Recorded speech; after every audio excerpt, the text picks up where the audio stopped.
खुलुमबाय बयनिसिमबो नोंथांमोननि थाखाय माखासे खौरांफोर लानानै फैलायबाय आरो चेनेलाव गोदानब्ला अननानै चेनेलखौ साबस्क्राइब खालामनानै लादो बेल आइकनखौ एलाव होनानै ला जाहाथे नोंथांनाव सिगां नटिफिकेसन सहैग्रोयो।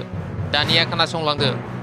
गिबि खौराङाव दङ बिटिसि एसेमब्लियाव प्रेस मोसाहारि बिथाङा मुंख्लंफोरनि मोननो गोनां 5 लाख रां अनसुंथाइ महरै होनो गोनाङा 3 लाखल' होनायनि सायाव सोंथि सोंनायनि फिननायखौ बिटिसिनि सिएम प्रमद बर' बिथाङा फिननो हायाखै होनना खौरांनि गेजेरजों बुंथिदों।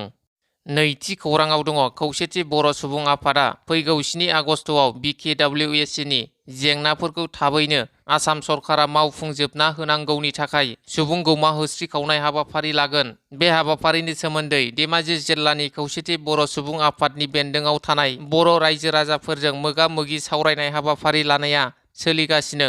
मख'नो गोनांदि बिकेडब्लिउएसनि बिसायख'थिखौ थाबैनो खुंफुंनाय, बियाब दानाय आरो सेथि खोलोब गामि फोसावनायाव थालांनाय गामिफोरखौ थाबैनो फोसावनाय, बिकेडब्लिउएसआव स्पेसियेल डेभेलपमेन्ट पेकेज मोननाय, कार्बि आंलं जिल्लायाव रायजो जाबोनाय बर' सुबुंफोरनि गोबाव सम मोगा-मोगि जाबोनाय जेंनाफोरखौ सुस्रांनाय, बिटिआरनि बायजोआव आसाम टेट उथ्रिना थानाय बर' बिजाथिफोरनो स्पेसियेल रिक्रुटमेन्ट होनांगौनि थाखाय बेफोर गोख्रों दाबिफोरखौ लानानै फैगौ 7 आगस्टआव खौसेथि बर' सुबुं आफादा सुबुं गौमा होस्रि खावनाय हाबाफारि लागोन होनना खौरांनि गेजेरजों मिथिहोदों।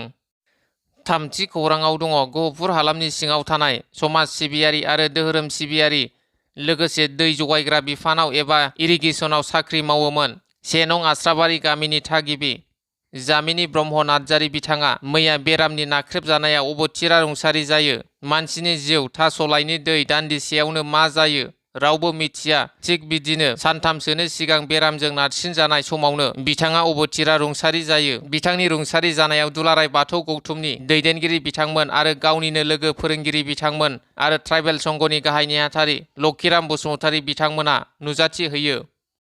ब्रैथि खौराङाव दङ क'क्राझाराव समाजनि बेरेखा हाबा मावनायनि थाखाय सासे पुलिस एएसआइ हमजादों। क'क्राझारनि आरएनबि सिभिल देहा फाहामसालिनि क्वार्टाराव पुलिस साब इन्सपेक्टर सन्जीब गयारिया थांनाय मैयानि हरनि समाव सासे वार्ड गार्ल हिन्जावसाजों थाग्रा रुमाव हमजायो। बाथि खौराङाव दङ उदालगुरियाव साखोन-सिखोन खालामनाय हाबाफारि बानजायदों। उदालगुरि जिल्ला गेलेमु गौथुम आरो उदालगुरि नोगोर सामलाय आफादनि बानजायनायजों लोगोसे उदालगुरि जिल्ला गेलेमु गौथुमनि सिङाव थानाय गागि गेलेगिरिफोरनि हेफाजाबाव उदालगुरि सहरनि खोला फारसे थानाय गोदानै बेखेवजानाय स्टेडियामाव दाखोर जानानै थानाय थावनिफोरखौ साखोन-सिखोन खालामनाय हाबाफारि लादों। द'थि खौराङाव दङ बर' आइजो गोमादों। बर' हारियाव हिन्जाव खारनाय लांखारनाय जाथाया माब्ला आरो माबोरै जोबगोन नोंथांमोनाबो फोरमायहर कमेन्टनि गेजेरजों। उदालगुरि जिल्लानि सिङाव थानाय टंला पुलिस थानानि बेंखननि बुदुराहाबि मास गामिनि थागिबि सिमान बर'नि बिसि माइनाव बर'आ गावनि सासे 9 बोसोर बैसोनि गथ' बिहाव बिखुनजोखौ नागारलांनानै बहाबा खारखुमानानै दं। बुदुराहाबि मास गामिनि सिमान बर'नि बिसि माइनाव बर'आ थांनाय 25 जुलाइ सनिबारनिफ्राय बेरगाव बाजाराव थांनो होनना न'निफ्राय ओंखारलांनाय समनिफ्रायनो गोमानानै दं। फिसायजों लोगोसे न'खरनि सुबुंफोरा गोबां जायगाफोराव सुलाद लादोंब्लाबो जेबो गुमुर मोनाखै। 5 सान जालांबाय दासिम जेबो खौरां गैया। फिसायजों लोगोसे न'खरनि मानसिफोरा गथ'नि इयुन जिउ आरो मोखांखौ नायनानै न'सिम फैफिननो खावलायहरदों। बेनिखायनो सोरबाफोर माइनाव बर'खौ बहाबा नुसनबायोब्ला 9678736083 आरो 6901452947 मबाइल नाम्बारनि गेजेरजों खौरां हरनो खावलायहरदों न'खरनि सुबुंफोरा। स्निथि खौराङाव दङ गोग्गाथाव खौरां जर्जिया हादरनि बाटुमियाव खुंजानो गोनां बाटुमि इन्टारनेशनेल उसु टुर्नामेन्ट 2025 आव जुएल बसुमतारीया बाहागो लागोन। क'क्राझार जिल्ला सिम्बोरगावनि सिङाव थानाय 1 नं जायनारि गामिनि थागिबि जिबेन्था बसुमतारी आरो हिराबतीनि फिसाज्ला जुएल बसुमतारीया जर्जिया हादरनि बाटुमियाव 1 आगस्टनिफ्राय 6 आगस्टसिम खुंजानो गोनां बाटुमि इन्टारनेशनेल उसु टुर्नामेन्ट 2025 आव बाहागो लागोन।